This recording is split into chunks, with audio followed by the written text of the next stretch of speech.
Bom, bom dia. Voltamos agora com o terceiro bloco, falando com o deputado estadual Flávio Serafini, do PSOL. E a gente conversou já sobre o papel da solidariedade e do Estado na pandemia, principalmente do Rio de Janeiro. Falamos também já no segundo bloco sobre educação remota e o problema social. E vamos voltar a falar um pouquinho de educação agora, né? Então, Flávio, a gente terminou o outro bloco falando sobre esse grave problema social que está sendo explicitado por falta de recursos e por falta de um planejamento do Estado, né, do país inteiro, né, em relação ao que fazer com a educação. E aí, eu queria dar mais um passo para a gente conversar sobre a linda ideia de pensar a educação como um processo de transformar a sociedade, né? De pensar a educação como um processo de mudança, como pessoas tão brilhantes como Paulo Freire conseguiram trazer à tona e trazer para a realidade brasileira métodos e pensamentos sobre isso. E eu queria saber se você tem refletido sobre isso, como que a gente pode, e principalmente nessa situação, né? Como é que a gente pode pensar uma educação que transforme a sociedade, uma educação que ajude a gente a se tornar um coletivo melhor, né? Nesse formato de educação remota, nesse formato de que cada um está por si, é como se fosse esse o jogo, né? Atualmente é quase que esse o jogo, cada um está por si, quem tem internet tem, quem não tem, não tem, e vamos tentar antecipar e vamos tentar manter o calendário do vestibular, né, do Enem. Como é que você acha que a gente consegue refletir sobre esse momento agora, pensando nessa necessária transformação social através da educação? Olha, Rodrigo, acho que pensar o nosso modelo educacional já era um desafio que estava colocado para toda a sociedade, em especial para a esquerda.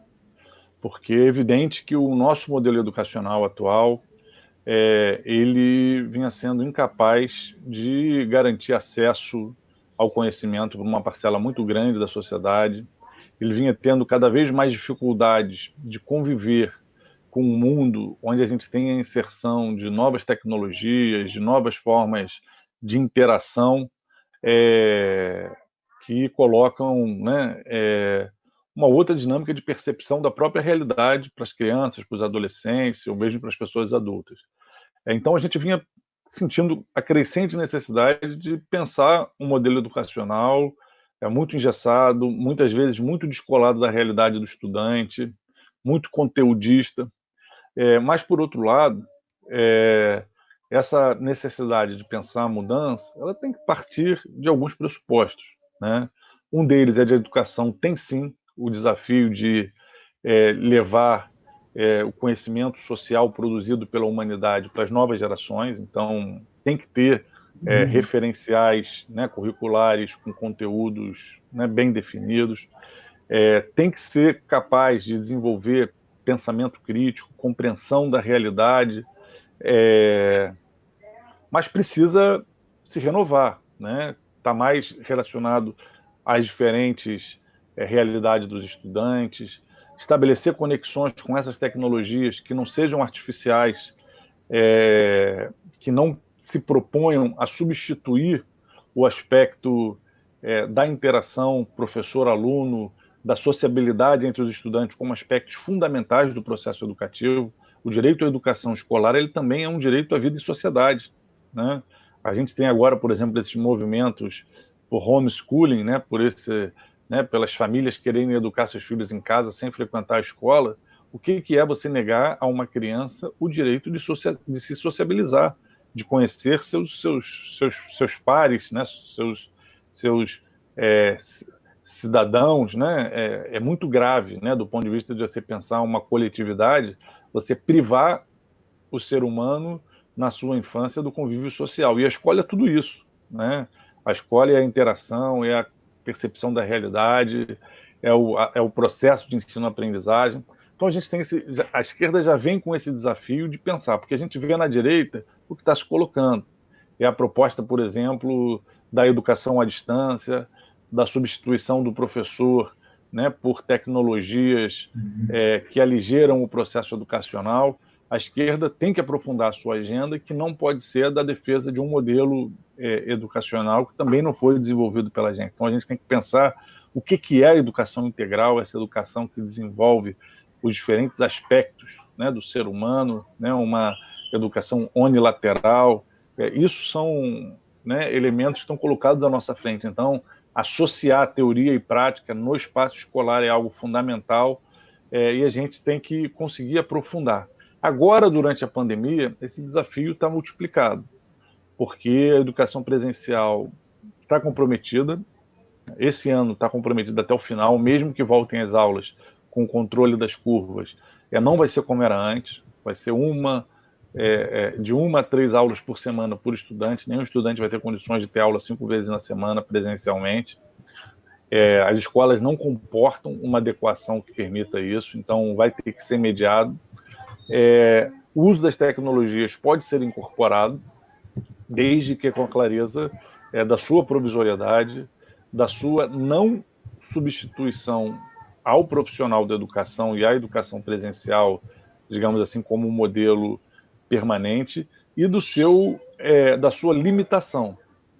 Ou seja, algumas universidades estão, por exemplo, conseguindo garantir acesso a computador e internet para os seus estudantes de baixa renda. A UFRJ está fazendo isso, a UF me parece que está com um programa semelhante. Isso é possível no ensino superior, onde o número de estudantes que não têm acesso a essas ferramentas é menor e onde o custo do aluno é maior, o que permite a instituição desenvolver editais no sentido de garantir para todos os alunos acesso a computador e internet. Agora, para o conjunto de uma rede pública de educação básica, isso é inviável. Então, a gente tem que pensar o conjunto de iniciativas que se somam, né? Essa relação de acolhimento com o estudante. A gente está vindo de uma pandemia, as pessoas estão com medo, estão, né, de alguma forma, a retomada das aulas vai significar também uma espécie de situação pós-trauma, né?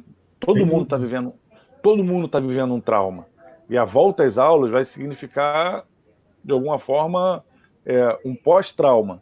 Como você acolhe esse estudante, como você acolhe esse profissional de educação, às vezes tem ali 45, 50 anos, está no limite, né, das faixas etárias mais atingidas pelo Covid, que ele vai ter que voltar, vai ter que trabalhar e vai se expor à infecção. Enquanto não tiver vacina, tudo que a gente fizer presencialmente vai nos expor à infecção. Então, vamos ter que ter protocolos de biossegurança muito rígidos, né? Isso tudo vai fazer parte da construção do que é esse novo normal. Mas eu acho que para a gente da esquerda, a gente tem que deixar muito claro que esse novo normal não é simplesmente se adaptar a viver com um vírus. Esse novo normal tem que ser também construir novas formas de sociabilidade para que a gente não sofra o surgimento de novos vírus como esse que está acontecendo. Nos últimos anos, a gente viu, por exemplo, gripe suína, gripe aviária, influenza. Tem sido cada vez mais comum o surgimento de novos vírus, muitos deles, inclusive, ligados a essa questão da produção de animais, do convívio com os animais, né? Esse é mais um vírus cuja origem vem também, aparentemente, da alimentação, né? E tem a ver com uma forma de vida que tem que ser modificada, né? Tem que ser uma relação mais equilibrada com a natureza, mais saudável, menos agressiva, né, com o meio ambiente e com as próprias condições de vida do povo. A gente já tem estudos que estão mostrando, por exemplo, que as taxas de mortalidade nas favelas são o dobro das taxas de mortalidade nas áreas, nos territórios menos empobrecidos, menos vulneráveis, né, no asfalto. Isso mostra como, mesmo uma doença como essa, aparentemente tão democrática, né, no sentido de que atingiu a sociedade toda, né, ela atinge de forma desigual. Aqueles setores que estão mais vulnerabilizados, eles sempre sofrem mais.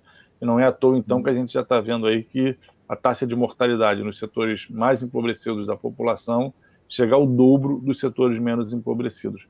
As condições de vida continuam sendo um fator fundamental para lidar com qualquer situação desse tipo. Então, a gente tem que mudar as condições de vida da população, especialmente da população que continua sem saneamento, que continua sem moradia adequada, para garantir, né, que a vida esteja em primeiro lugar.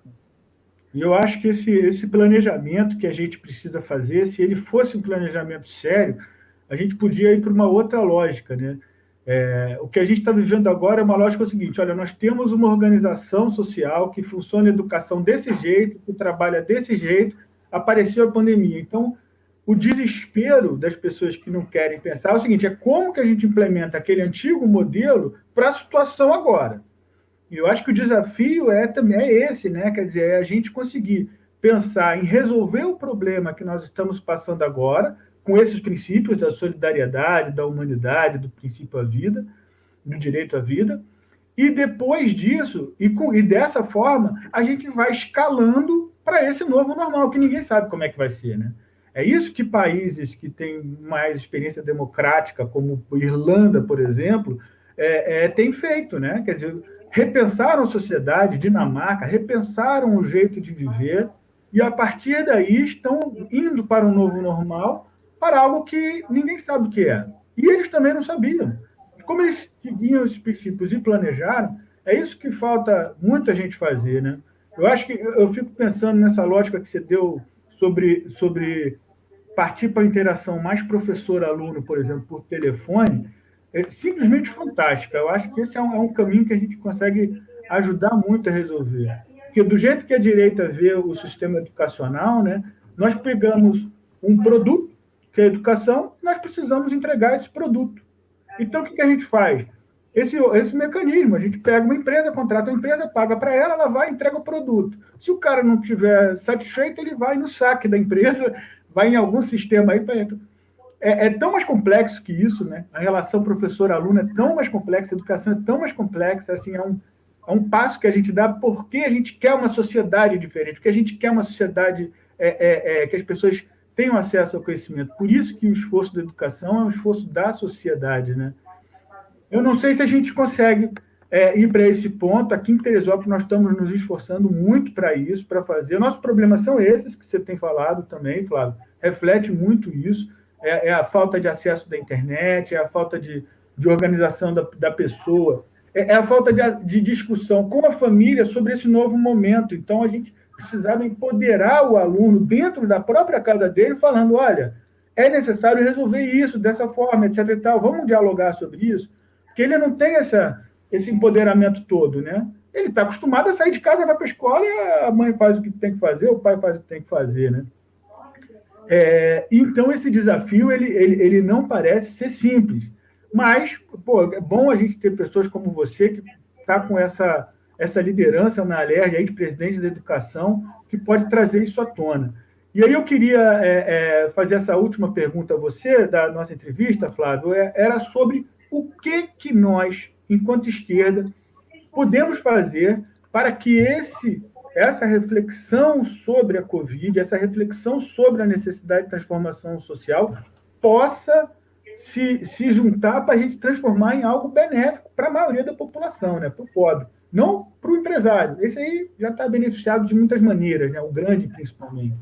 Mas como que a gente pode organizar? Quais são as suas sugestões para a esquerda de Teresópolis e do Estado, do Brasil, para a gente pensar esse novo momento que nos espera? Se você puder ter algum comentário, te agradeço. Rodrigo, bem brevemente, assim, em primeiro lugar, eu acho que o que o coronavírus ajudou a expor é que essa direita que ascendeu no Brasil, que chegou ao governo federal, que chegou aqui ao governo estadual, ela não tem compromisso com a vida da população. É muito importante que a gente, de forma didática, paciente, dialogue com a população e mostre isso. Essa última atitude do Bolsonaro de vetar trechos da lei que obrigavam o uso de máscara em espaços públicos fechados, como, por exemplo, as igrejas, shoppings, etc., é um exemplo da falta de compromisso dele com a vida, né? O cara que quis retirar a proibição do uso da cadeirinha, né? O uso da cadeirinha que salvou tantas vidas, e ele queria retirar a obrigatoriedade do uso, é o mesmo que vetou a obrigatoriedade do uso das máscaras, é o mesmo que tratou a pandemia como uma gripezinha, e daí, o que eu tenho a ver com isso? Não sou coveiro. Então, em primeiro lugar, a gente tem que reafirmar a nossa defesa da vida. Em segundo lugar, essa nossa defesa da vida ela tem que tomar forma muito concreta de dialogar com as demandas das pessoas.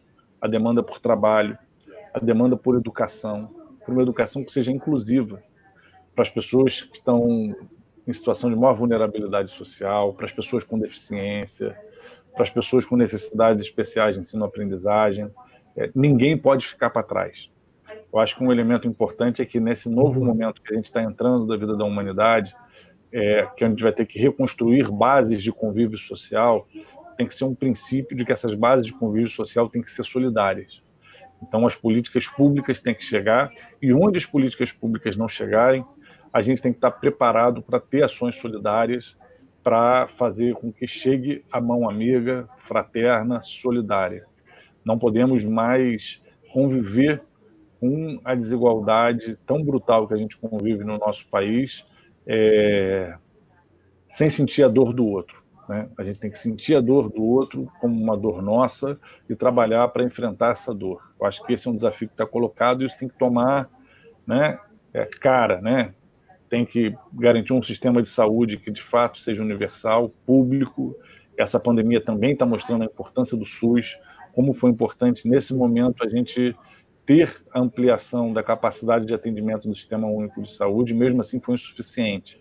Essa pandemia vai fazer com que a gente conviva permanentemente com novos picos de sobrecarga no sistema de saúde pública. Então, a gente tem que fortalecê-lo, deixá-lo mais capaz de garantir o atendimento. Se a gente, historicamente, convive com filas e desassistência, nesse momento, ou a gente muda isso e fortalece o nosso sistema público de saúde, ou nós vamos conviver com ainda mais mortes por desassistência do que já estamos convivendo.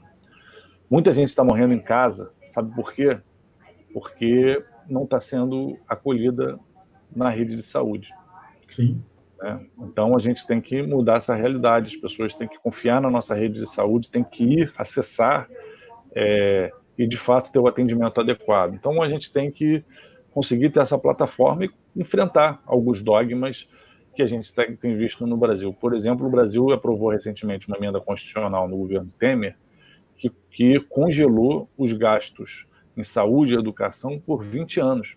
Nenhum país do mundo tem uma legislação de arroxo, de ajuste fiscal tão dura como no Brasil. Nenhum país do mundo tem sido tão hesitante em tomar medidas de garantia de direitos sociais, de garantia da própria movimentação da economia, como o Brasil tem sido, como o governo Bolsonaro tem sido incapaz de utilizar as ferramentas que só o governo federal tem. Porque os municípios e os estados têm ferramentas? Têm, mas são muito mais limitadas, porque quem controla a política monetária e fiscal do país é o governo federal. Então a gente tem que ser capaz de apresentar essa outra agenda, uma agenda de vida, uma agenda de direitos, uma agenda de bem viver, né? A extrema-direita está em crise com a sua incapacidade de sentir a dor da perda de vidas da população como a gente está vivendo. No Brasil já foram mais de 70 mil mortes, o que é muito acima do ano recorde de assassinatos no Brasil, por exemplo. Muita gente votou no Bolsonaro. Exatamente. Muita gente votou no Bolsonaro achando que ele fosse ajudar a enfrentar a violência. A violência não está sendo enfrentada, o governo dele não tem nenhuma agenda para isso, além de estimular o armamento da população, que só tem aumentado a violência, e além disso tem sido incapaz de enfrentar uma pandemia, fazendo com que a gente se torne um dos países no mundo com maior número de mortes pelo coronavírus. Ou seja, a extrema-direita no Brasil só tem causado morte, e a gente tem que mostrar para a população que é possível seguir um caminho de preservação da vida. Pô, a agenda da vida é fantástico. Flávio, então, queria te agradecer demais aí pela entrevista, obrigado pelo seu tempo, por ter aceito o convite. A gente estava querendo já falar contigo há um tempo, e que bom que agora a gente conseguiu esse diálogo. Sensacional, queria te agradecer muito e desejar força para você, fé e força, e estamos juntos nessa tarefa aí de presidência da Comissão de Educação da LERJ. Não deve ser brincadeira, né? A quantidade de dinheiro, de interesses que tem ali não deve ser fácil. Então, queria te desejar boa sorte aí nessa tarefa e te agradecer sinceramente pela entrevista. Foi muito boa, tá? Obrigado, Rodrigo. Obrigado pelo convite. Parabéns pelo belo trabalho de construção coletiva que o pessoal de Teresópolis tem feito, que eu acompanho muito de perto. Sou entusiasta e que vocês tenham cada vez mais capacidade de dialogar com a população, que vocês façam uma boa eleição nesse ano de 2020 e fortaleçam aí um processo de transformação na cidade de Teresópolis. Grande abraço, Rodrigo, para você, para todo o pessoal e para toda a população de Teresópolis. Valeu, Flávio. Obrigado. Um abraço. Até logo.